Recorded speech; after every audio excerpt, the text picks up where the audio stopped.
অত্যন্ত লজ্জার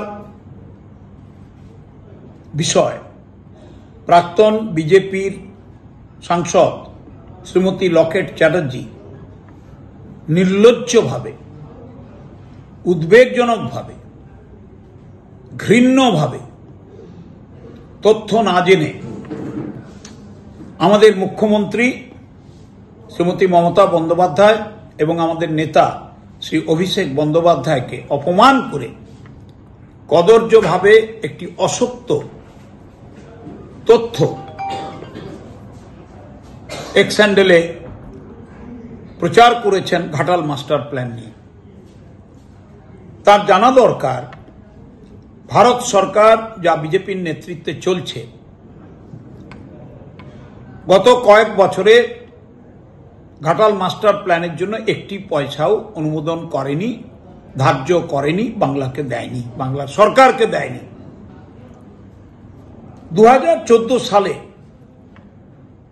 ভারতীয় জনতা পার্টির নেতৃত্বে ভারত সরকারের এসেছে।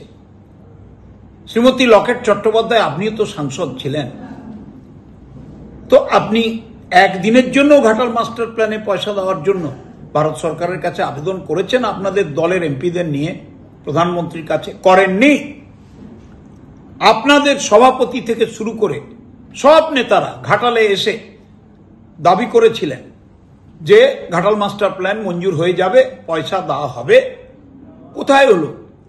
দিনের পর দিন আমাদের সরকার এবং আমাদের মুখ্যমন্ত্রী তিনি অপেক্ষা করেছেন, তিনি আবেদন করেছেন, তিনি দাবি করেছেন। আমাদের নেতা অভিষেক বন্দ্যোপাধ্যায় তিনিও দাবি করেছেন, কিন্তু দুঃখের বিষয় ঘাটাল মাস্টার প্ল্যানের জন্য ভারতের সরকার বিজেপির নেতৃত্বে একটি পয়সাও দেয়নি। আপনি অসত্য কথা নির্লজ্জভাবে বলেছেন। এই আর্থিক বছরে 25-26 আর্থিক বছরের বাজেটে আমাদের প্রিয় মুখ্যমন্ত্রী মমতা বন্দ্যোপাধ্যায় ঘাটালবাসীর দুঃখ, যন্ত্রণা, বেদনাকে মাথায় রেখে 1500 কোটি টাকার ঘাটাল মাস্টার প্ল্যানের প্রকল্প অনুমোদন করেছেন এবং তার মধ্যে 500 কোটি টাকা এইবারই ধার্য করেছেন। কাজ আমরা শুরু করেছি, কাজ চলছে। অত্যন্ত দায়িত্ব নিয়ে বলতে পারি, একটি পয়সা ভারতবর্ষের বিজেপির নেতৃত্বের সরকার বাংলার সরকারকে দেয়নি। আর আপনি ঘাপলা টাপলা বলে এইসব কি শব্দ উচ্চারণ করছেন? এগুলো তো বাংলার কদর্য ভাষা। এই সব কথা বলে বাংলার সংস্কৃতিকে আপনি অপমানিত করছেন।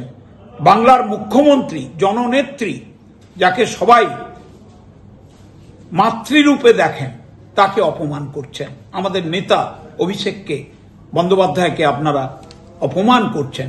আমি তীব্র ধিক্কার জানাই আপনাদের এই ঘৃণ্য আচরণের জন্য।